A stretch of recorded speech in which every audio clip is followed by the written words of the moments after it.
श्री हरिदास, जय श्री राधे। तो फिर से एक बार आप सभी लोगों का स्वागत है और ये मेरी एक सुंदर सी ट्रिप कोलकाता की। और ये जो आप देख रहे हैं ये दक्षिणेश्वर टेम्पल है कलकत्ता का।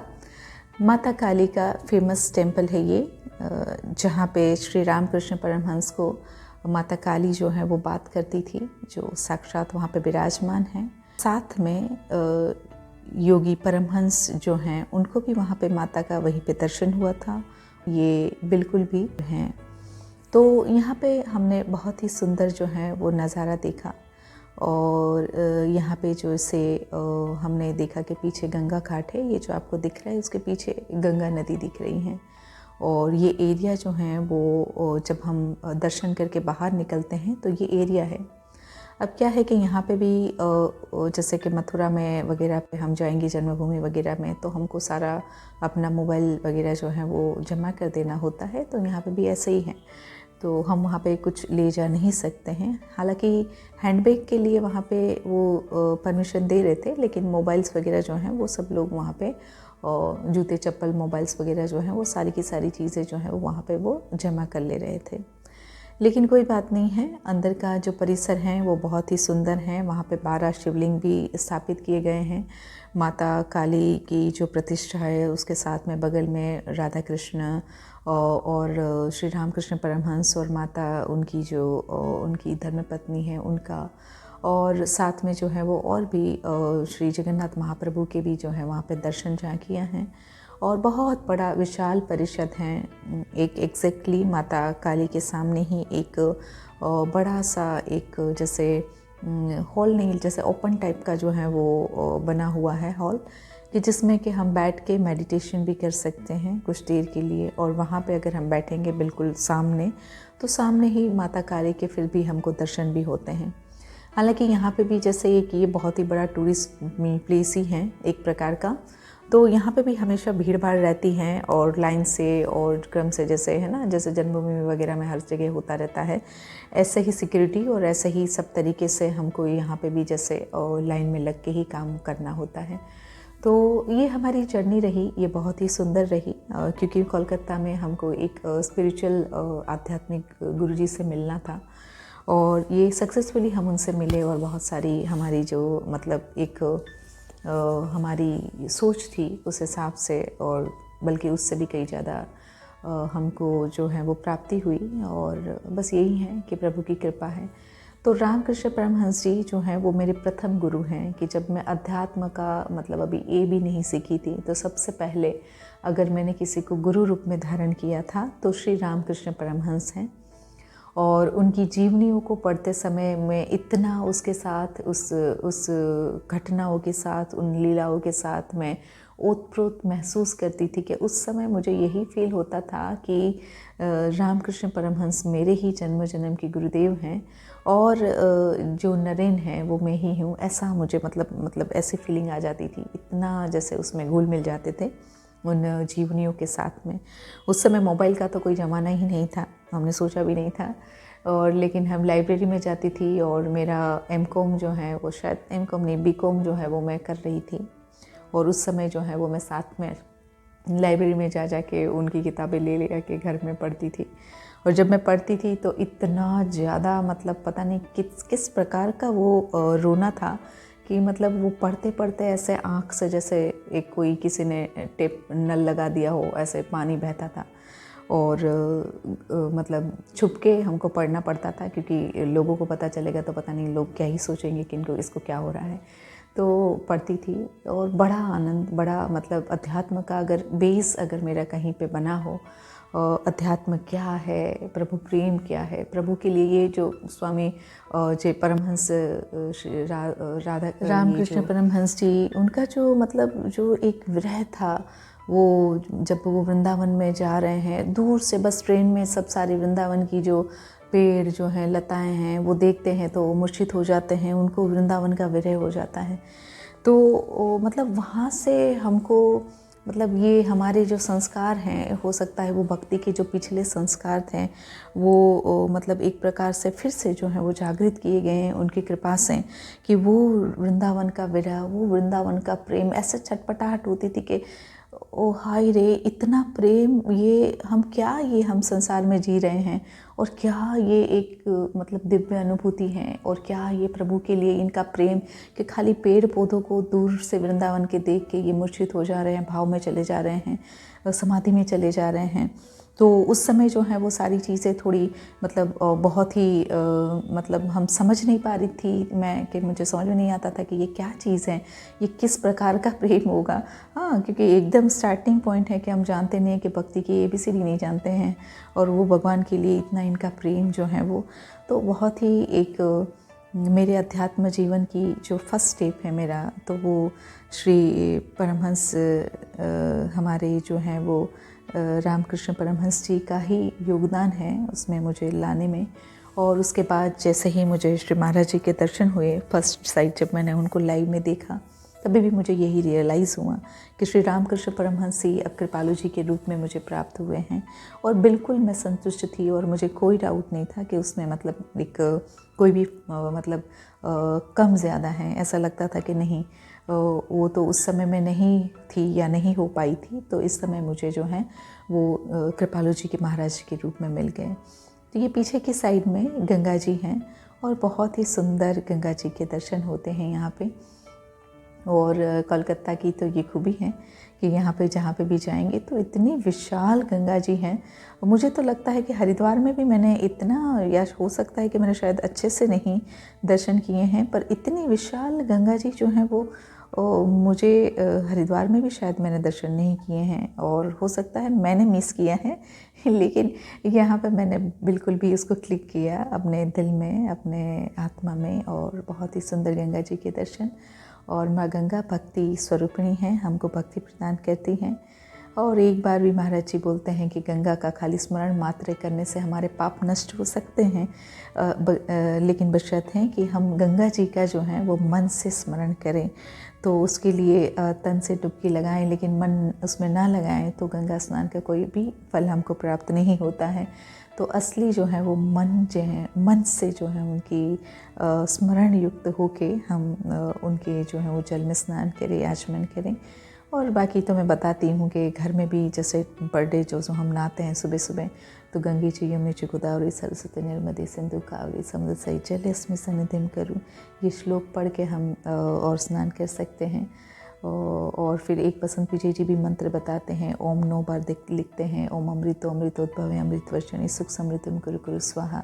इस मंत्र को भी बोल सकते हैं, ये सर्च करेंगे तो मिल भी जाएगा आपको। और ओम जो है वो 9 बार लिखने के बाद जो है वो हम जल जो है वो अपने नाभि से शुरू करते हुए, और जिन लोगों को सिर में ले सकते हैं वो सिर से शुरू करते हुए नहा सकते हैं।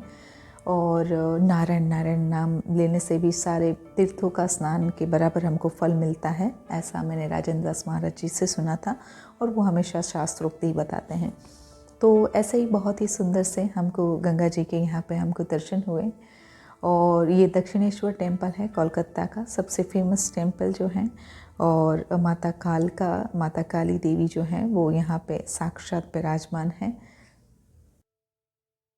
तो कोलकाता जो है वो बहुत ही पुण्य भूमि है, क्योंकि राधा कृष्ण के मिलित विग्रह अवतार श्री चैतन्य महाप्रभु जी भी यहीं पास में नदिया ग्राम में जो है उन्होंने अपना अवतार धारण किया था।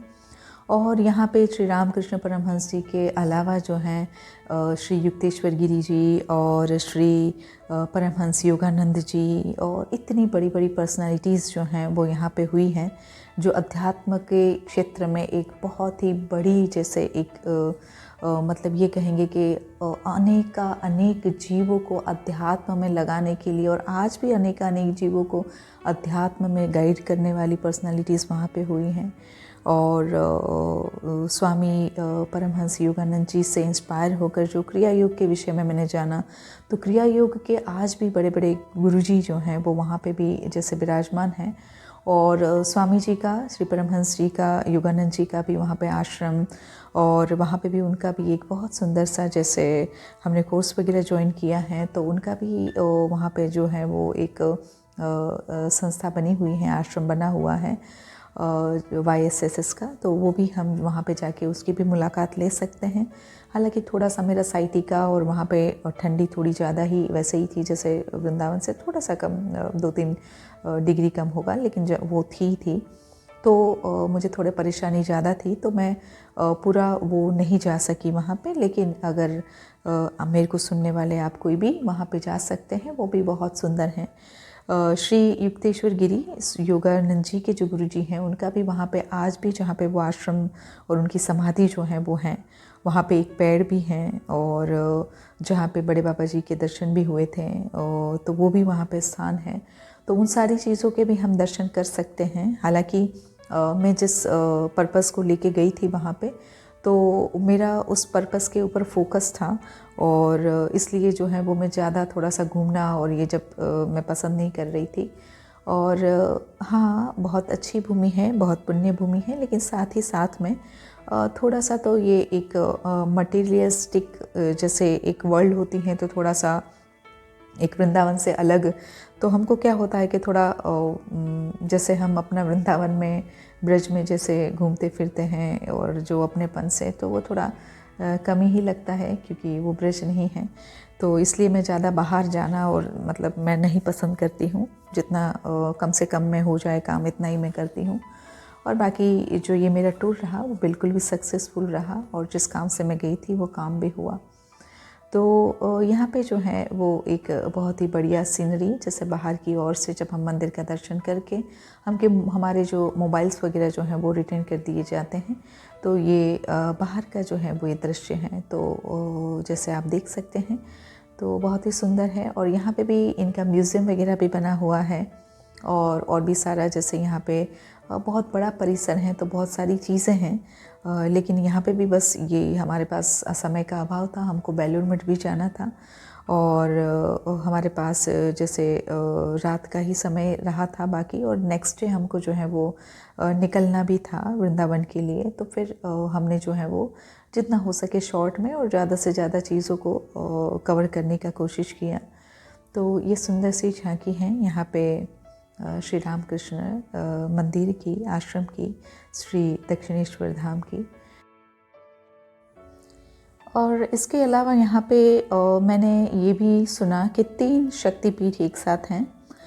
जो माता सती का जो देह था, उसको लेके भगवान शिव जी जब विरह में घूम रहे थे, तो अलग अलग जगहों पे जो उनके जो बॉडी के पार्ट्स गिरे थे, वहाँ पे एक एक शक्तिपीठ बन गए थे। तो मेरे ख्याल से वो 27 हैं शायद, एग्जैक्टली थोड़ा आप सर्च कर लीजिए। तो वो शक्तिपीठ में से जो है वो 3 शक्तिपीठ काली घाट में हैं, ऐसा मैंने सुना था। तो वहाँ पे कोई एक पास का ही डिस्ट्रिक्ट है, और लंबा नहीं, पर मेरे ख्याल से शायद मेट्रोज़ वगैरह भी वहाँ पे चलती हैं। तो आधे 1 घंटे का रास्ता है, और एक साथ 3 शक्तिपीठ के दर्शन कर सकते हैं। अगर केवल आप घूमने के पर्पज़ से कलकत्ता जा रहे हैं, तो आप वहाँ पे वो 3 प्लेस जो हैं वो एक साथ आप दर्शन कर सकते हैं शक्तिपीठ।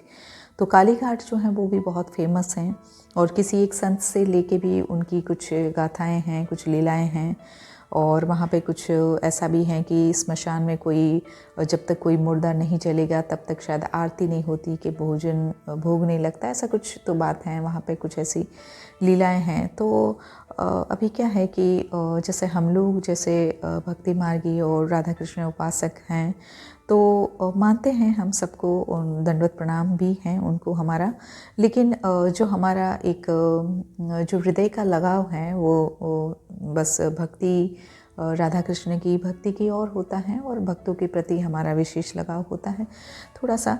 और थोड़ा शिव और शक्ति, और ये ठीक है, वो सब एक ही हैं। शिव जी तो भी भक्त हैं, परम वैष्णव है, लेकिन थोड़ा सा वहाँ पे उस प्रकार का भाव जो है वो नहीं बनता, जैसे स्पेशली मेरा, तो मैं उसको ज़्यादातर जैसे अवॉइड ही करती हूँ। और मुझे जब से अध्यात्म के बारे में पता चला तब से लेके, और आज तक जो है मुझे ब्रज वृंदावन के अलावा और किसी तीर्थ स्थान जाने की कोई मेरे में एक ऐसी कोई इच्छा जो है वो प्रकट नहीं हुई है, आगे भी नहीं होंगी, ये तो मुझे निश्चिंत ही है। क्योंकि मैं जैसे ही तीर्थों का महत्व समझाती हूँ तो मैं समझाती हूँ कि सारे तीर्थ लाज प्रयाग से लेके सारे के सारे तीर्थ चारों पुरियाँ जो हैं वो अपने पापों का मोचन करने के लिए, पापों को छोड़ने के लिए तो खुद ही ब्रज में आ रहे हैं। और बद्रीनाथ, केदारनाथ वगैरह जो हैं, गंगोत्री, जमुनोत्री जो हैं, ठाकुर जी ने स्वयं अपने पेरेंट्स के लिए वहाँ पे बना दी हैं, तो फिर हमको कहाँ जाने की ज़रूरत है। तो ये अगली जो है ये हमारी फेरी की यात्रा थी। वहाँ पे एक बोट की सर्विस है जिसको फेरी सर्विस भी बोलते हैं, और ये जो है वो हमको बेलूर मठ के लिए लेके जाती है दक्षिणेश्वर से। तो दक्षिणेश्वर से इनका जो चार्जेस वगैरह जो है बहुत ही रिजनेबल, कुछ 21 रुपये के समथिंग है, कोई ज़्यादा नहीं, और बहुत ही सुंदर, कुछ 15-20 मिनट में जो है वो हमको उस पार बेलूर मठ पे छोड़ते हैं। तो ये जो बोट हैं काफ़ी, लगभग मतलब ये मान के चलिए 200 मेरे ख्याल से 150-200 लोग तो आ ही जाते होंगे, इतनी बड़ी जगह है और इतनी बड़ी ये बोट है वो, और ये गवर्नमेंट की ओर से चलती हैं, तो इसमें जो है वो कोई ज़्यादा कोई चार्जेस नहीं है। तो ये पूरा उसका ब्रिज है, उस ब्रिज से हमको उस फेरी की ओर, उस बोट की ओर जाना होता है। और इतना विशाल ये गंगा जी का जो स्वरूप है भाई, मतलब गजब, इतना बड़ा स्वरूप मैंने आज तक नहीं देखा। वो विशाल रूप में गंगा जी जो है वो बह रही हैं। और फिर हम लोग जो हैं वो, और फिर क्या होता है कि टाइम टू टाइम जो है वो लास्ट फेरी जानी थी, उसके जस्ट पहले की ये फेरी हमारे पास बची थी, तो हमको थोड़ा जल्दी भी जाना था, और लिमिटेड संख्या में वो लोग लेते हैं, तो एक एक स्लॉट जब वो लेंगे तो लोगों को वहाँ पे इकट्ठा करते हैं। तो लक बाई चांस जहाँ पे भी हम जाते थे तो तुरंत हमको वो वहाँ पे व्हीकल्स वगैरह सब मिल जाते थे। तो सारा हमारी जो जर्नी है वो जल्दी से जल्दी, जितना हमारे पास शॉर्ट टाइम था, किसी ने मेरे को चॉकलेट दे दी मैंने चॉकलेट अपना भी खा लिया और बगल वाले बच्चे को भी पास कर दिया। तो ये देखिए बहुत ही सुंदर, यहाँ पे देखो जैसे वो क्या होते हैं, जो कोई गिर जाएगा पड़ जाएगा तो क्या बोलते हैं उसको, स्विमिंग सूट्स जो हैं वो भी हैं, लगे रहते हैं। पता नहीं वो सेल कर रहे हैं कि इमरजेंसी के लिए रखे हैं, पता नहीं है। लेकिन जो है ये हमने उसमें बैठ लिए, और ये फिर वहाँ से जो है वो जो भी उसका घाट है उससे हम आगे बढ़ रहे हैं बोट में, जैसे फेरी में बैठते हुए। और बहुत ही सुंदर नज़ारा है। हो सकता था ये दिन के टाइम में और भी सुंदर लगता था, पर लेकिन यही है कि हमारे को कोई भी ऐसा हमारा प्लानिंग नहीं था कि हम ये करेंगे वो करेंगे, बाहर घूमेंगे, ऐसा कुछ भी। मेन हमारा लक्ष्य कुछ और ही था, और उसी लक्ष्य के आधार पे हमने अपना बढ़िया सा जो है ये ट्रिप फिनिश किया। और ये तो बस एक प्लस पॉइंट है कि चलो थोड़ा सा टाइम था तो चलो घूम लिया, थोड़ा सा इधर देख लिया। और हाँ, घूमना तो भी ये कोई मतलब वैसे नहीं था कि एंटरटेन, ये भी एक स्पिरिचुअल ही घूमना था, बहुत ही अच्छा लगा। और स्पेशली बेलूर मठ में जाके जब परमहंस जो रामकृष्ण परमहंस जी का जो एक मेडिटेशन हॉल है, वहाँ पे बैठने पे बहुत ही सुंदर जैसे मेरे को वाइब्रेशंस फील हुई। तो ये कुछ एक बोट है, इसको पता नहीं क्या बोलते हैं, ये लोग हेरिटेज क्रूज़ भी बोलते हैं, और पता नहीं गंगा क्रूज़ भी बोलते हैं। तो ये एक सब लोग ले रहे थे इसका वीडियो, मैंने कहा चलो भाई हम भी लेते हैं, क्या चीज़ें ये। तो ये जो है ये एक प्रकार की जैसे एक आलीशान बोट रहती है ये। तो इसकी भी जो ये जो कन्वेंस वगैरह हैं उसका चार्जेस वगैरह मैंने सुना 100 रुपया है, 100 से 300 भी हो सकता है, क्योंकि इसमें एसी वगैरह भी लगे रहते हैं। बड़ा सा हॉल होता है, कंफर्टेबल सीट्स होती हैं, और ये डबल डेकर होती हैं, दो मंजिला तो है ही हैं, दिख ही रही हैं।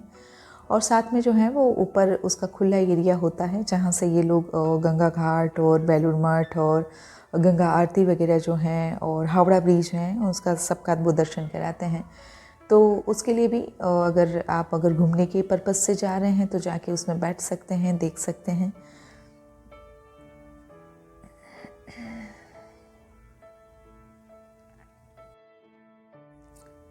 तो काफ़ी सालों के बाद जो है वो मैंने फिर से एक बार बोट का जैसे बैठ के और वो आनंद लिया। बहुत छोटे थे तब, कभी कोई एक स्कूल की टूर थी, कोई पिकनिक थी, और उसमें हम द्वारिका गए थे, और बेट द्वारिका में जब जाना था तब नाव में बैठे थे। उसके बाद में ये सालों बाद फिर से एक बार, तो अब यहाँ पे हम बेलूर मठ आ गए हैं। और ये स्वामी विवेकानंद जी का ये एक बहुत ही बड़ा आश्रम और ये इंटरनेशनल लेवल पे इनका सबसे बड़ा जैसे ये एक मेन उनका स्थान माना जाता है, उनका आश्रम माना जाता है। और बहुत ही सुंदर जो हैं ये जैसे यहाँ पे जो है वो सारे के सारे पिक्चर्स जो हैं वो स्वामी रामकृष्ण परमहंस, स्वामी विवेकानंद जी और उनके सारे विदेश जो टूर्स और उनकी जो मेन चीज़ें जो हैं वो सारी की सारी यहाँ पे बताई गई हैं डिटेल में, जैसे कि वहाँ पे जाके उसको पढ़ के देख के समझ सकते हैं। अगर इंटरेस्टेड हैं तो बहुत ही बड़ा है। तो ये जब हम बाहर निकल जाते हैं तो ये रास्ते में ये आता है। और लेकिन अगर उस क्योंकि 2 गेट हैं इसके, तो अगर उस तरफ के गेट से आ रहे हैं तो फिर हमको ये फर्स्ट ही आ जाता है ये। तो हम लोगों को जैसे हम तो नाव से आए थे, तो नाव के बाद से हमको डायरेक्ट जब हम पूरा घूम लिए, वैसे ये भी बहुत बड़ा परिसर है, बहुत बड़ी जगह में है ये, आप इसको नेट में सर्च कर लीजिए। तो यहाँ पे हमको उस समय जैसे 8:30-9 बजे के करीब नहीं, मेरे ख्याल से 7-8 बजे के समथिंग, तो यहाँ पे सब बंद था। यहाँ पे 5 बजे से पहले जाना होता है शाम के टाइम पे, तो सारी चीज़ें मिलती हैं। ये जो मैं खड़ी हूँ पीछे जो थोड़ा सा बगीचा सा गार्डन है, और उसके पीछे जो है वो हॉल है। तो वो मेडिटेशन हॉल है, वो 9 बजे तक हमको खुला मिलेगा, और जिसमें लाइट नहीं करी जाती है, एकदम अंधेरा सा। और तो इसी के साथ हम हमारी ये कोलकाता यात्रा को हम विराम की ओर ले जाते हैं। और आपको इसमें कोई भी क्वेश्चन है या कौन सी आध्यात्मिक ट्रिप के लिए हम गए थे उसके लिए भी आपको कोई जानकारी चाहिए, तो आप मेरे को पर्सनली कांटेक्ट कर सकते हैं। जो लोग भी मुझे जानते हैं और नहीं भी जानते हैं वो भी कर सकते हैं। और बाकी चीज़ों को मैं ज़्यादा मतलब यहाँ पे कोई एक्सपोज नहीं कर सकती हूँ, और पर्सनली मैं बता सकती हूँ। अगर किसी को इंटरेस्टेड हैं तो आप मेरे से बात कर सकते हैं। तो हमको जो है अध्यात्म में कहीं से भी कुछ भी अगर मिलता है कि जो हमारी अध्यात्म की जो प्रोग्रेस है, हमारी जो गति है, उसको वो अगर आगे बढ़ा दे, स्पीड ला दे उसमें, तो हमको ज़रूर उसको अपनाना चाहिए। नैरो माइंडेड होके और किसी भी कुएं के मेंढक बन के रहने से कोई फ़ायदा नहीं है। जितना हो सके अपने आप को हमको थोड़ा खुला छोड़ना है, भक्ति के आकाश में, खुले आकाश में उड़ना है। अपने आप को जो है वो ज़्यादा अपने को बाउंडेज में रखना और बंदिश में रखना ठीक नहीं है। और भक्ति का एरिया में भक्ति से रिलेटेड हमको कोई भी चीज़ें मिलती हैं तो उसको ज़रूर हमको अपनाना चाहिए। तो इसी सिलसिले में हमने इस कोलकाता की ट्रिप को किया और हमको जो हमने चाहा वो मिला।